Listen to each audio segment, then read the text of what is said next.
Hi YouTube, it's Kaiger1324 back here again doing another game review. You probably guessed what this review is. Well, you'll know by the title anyway, but this is my first time reviewing a game that's just come out. And of course the game is Lego Star Wars The Force Awakens. Now, obviously I got this game in yesterday in my pickups video, but officially it's come out today. Now I have the Xbox 360 version, but it doesn't really matter what version you have. I think the DS version might just be a little bit different, but for the most part, this game is the same on PS3, PS4, Xbox One and Xbox 360 and PC. Now, Lego Star Wars Force Awakens is a game that I've been waiting for a long time for, because, well, just another Lego Star Wars game, because I always wanted to be a Lego Star Wars 4, because the complete saga, in my opinion, isn't Lego Star Wars 4, it's more Lego Star Wars, because there's four Lego Star Wars games. Of course, there's the first one, the second one, the third one, and the complete saga, and then this is technically the fifth Lego Star Wars game they've ever made. Now, obviously, Lego games have been around for a long time, but the Traveller's Tale games, I believe it, yeah, TT games, they're the ones that really make. They're the main company now that make Lego games. In fact, I think they're the only real company that make Lego games. And for the most part, Lego games are really good games. They're not necessarily any masterpieces or anything, but they're games that are really fun and enjoyable, and this is no exception. So basically, the story in this game is basically set around, obviously, The Force Awakens. And Lego games really do a good job of following the story from the movie, of course adding Lego humour to it, which is always funny. Some of them are just weird, some of them are quite funny, but you know, Lego's done it all. They've done Lord of the Rings, Hobbit, Harry Potter, of course Star Wars. They've done, you know, Indiana Jones, Jurassic World with the Jurassic Park movies in it. So they've pretty much done most of the big movies. Now, obviously, I'd love to see some more Lego games in the future. I'd love to see a Lego Simpsons game or something like that. There are some rumours going around that it might be a Lego Doctor Who game next, which I could see. But I've never really been into Doctor Who, so... But yeah, it follows the movie quite well, and it mainly does follow the new movie, or The Force Awakens, and again, it does it really well. But of course, there are some other missions within this game where it takes place between Star Wars 6 and 7. In fact, the first mission you do on this game is actually the Battle of Endor from Star Wars Episode 6, Return of the Jedi, which was really cool that they put that as the prologue mission, and then it just goes straight into The Force Awakens. Now, the graphics on this game are... Lego games have always had good graphics. They've never been nothing that's going to blow you away, but this game has some really good graphics, surprisingly. Of course, Lego mainly, but the graphics are really good in these games, and so is the sound. Everything sounds authentic to a Star Wars universe.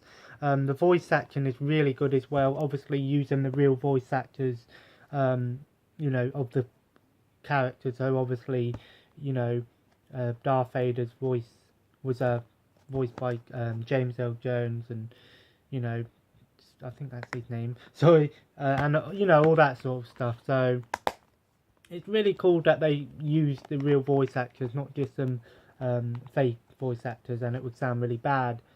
Now, in terms of gameplay, it's very similar to, well, not similar, but it's similar to the last few Lego games, in the sense that you have these open worlds you can explore now. You've got the different planets you can go to, which is really cool.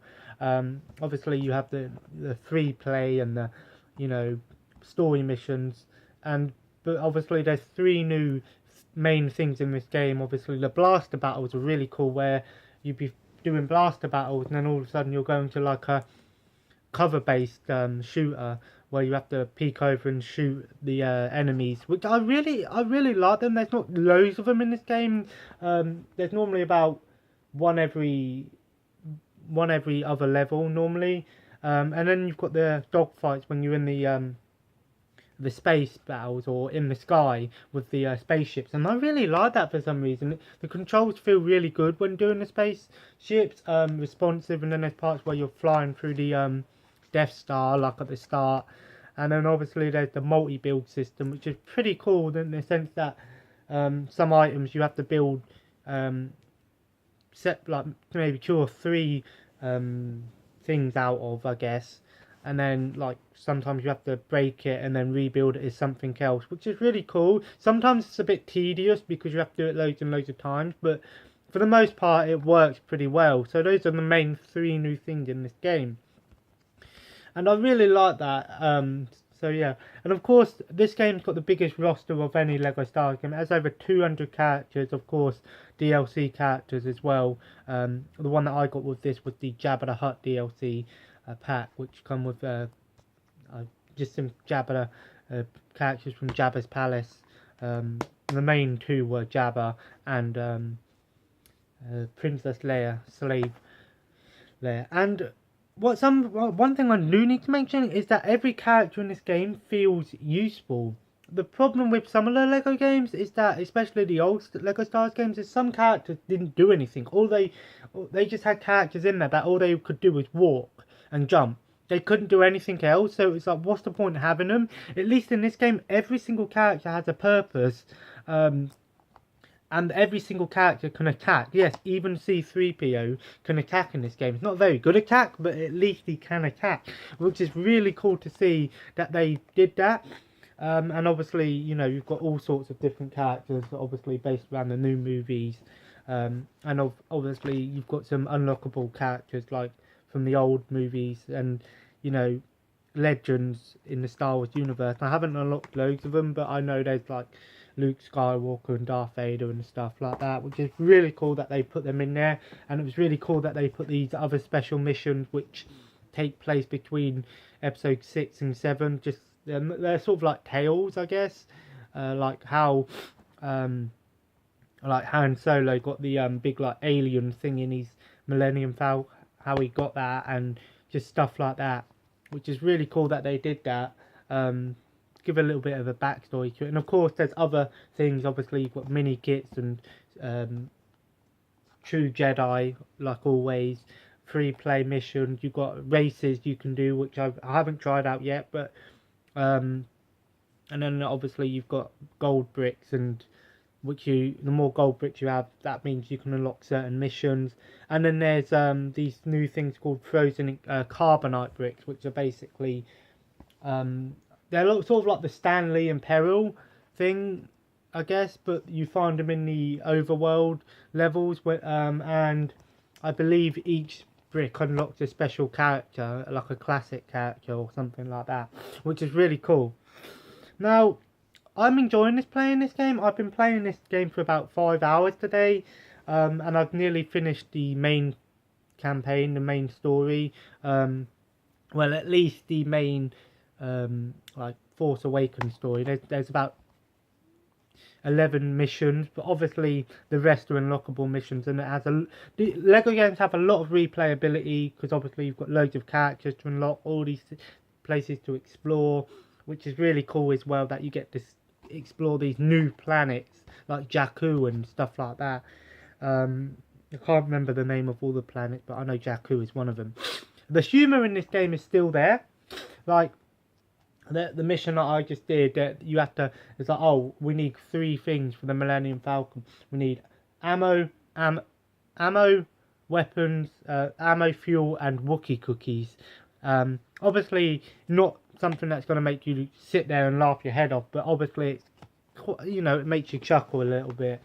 Like there was a part where I don't want to give too much away, so but there are some little random parts, and of course the cutscenes are great, and it follows the movie very well, like all LEGO games do. Now, I don't see the difference between this and the Xbox One version. So if you have an Xbox 360, but you're thinking about, oh, I want to get an Xbox One to play this on, I'll just get it on Xbox 360. It's not like Call of Duty Black Ops 3, where the Xbox 360 version has nothing compared to the Xbox One version. Not that I care too much about that game, but this is a game that it don't matter if you have it on Xbox 360 or not. And it's a new Xbox 360 game, so, you know, collector's thing here. At least, for me at least, you know, I would love to have an Xbox 360 full collection, so I'd need these sort of ones anyway. So, what do I recommend with this game? I recommend you buy it, actually. I don't recommend you go out and buy it straight away. You can if you want. If you really want to play this game, I would recommend going out and get it if you really want to play it. But if you're someone that's like, well, I wouldn't mind playing it, but I don't want to spend the 40 quid, that's fair enough. But these games are still going to be around about, Lego games never go under £15. At least on Xbox 360, they never really go under £15. You'd be lucky if you can find them under £15, even second hand. So, because they're good, and to be honest, it's worth that money. Because obviously you've got lots to do in these games, and they're always fun to play. Doing co-op is always fun. I don't think it has online, which is fair enough. Some people like, oh, it should have online, but personally, I don't think these games really need online. It'd be cool to have a Lego game where you can have online and do like fight people online, I guess. But I don't know. I just don't see how it would benefit that much from having an online. But yeah, I'd give this game a, I don't know. I think I'll give this game a, it's hard because it's hard with Lego games because they are very good. I think I'll give this game a 9 out of 10 actually. I don't really have any complaints with this game, but I just don't think obviously 10 out of 10 is, I don't know. I don't know. You decide whether play this game and let me know what you think that you give this game. I think I'll give it between a 9 and a 10, which is one of my highest reviews. And thinking you give this a 10 and you gave Red Dead Redemption a 9. That's because that game had a lot of glitches in it, and that was my personal opinion. Still a fantastic game nonetheless, but the glitches make the game almost unplayable at some point. So, but this game I haven't had any issues with actually. So I'll leave my review there. Sorry this hasn't been a long review. I can't really go into too much detail about this game because I don't want to give a lot away about it. And with Lego games, it's kind of hard to do reviews on Lego games because they are similar to each other. But obviously each game adds some new things into it, and this game does add new and fresh ideas into the game, which makes it a great game. My only thing that I would say is that if you want to get this for your kid, there might be some parts in this game where the puzzles might get a bit too much for the kids. They're easy for me to solve, but if you've got a kid and they love Lego games, I'd recommend getting them Lego stuff. If you want to get them a Lego game, and you know, this one might be something that you might need to sit down and play with them to do the puzzles at least. And another tiny little complaint I've got is that there are some levels in this game where you're not really fighting anyone, which can be pretty annoying. I mean, I have nothing against levels where you have to like build stuff and things, but I like the fighting the enemies in this game. So, and the enemies do seem pretty much more smarter in this game, which is hard to believe, but they do feel much more smarter in this game. Well, they're stupid, but smarter at least. So anyway, Lego Star Wars The Force Awakens. Did it live up to my expectations? I had high hopes for this game, and it did. It might even have beat my expectations. But obviously I haven't completed it and got every single thing in the game, so I can't really go into too much detail about what, you know. But when I do finish the game, I'll let you know if it was all worth it in the end. But I'm glad to have this game. I'll probably be playing some more of this tomorrow, but that was my review. Lego Star Wars Force Awakens, the newest Lego game by TT Games, and a very good one at that. Thanks. So I'll leave it there.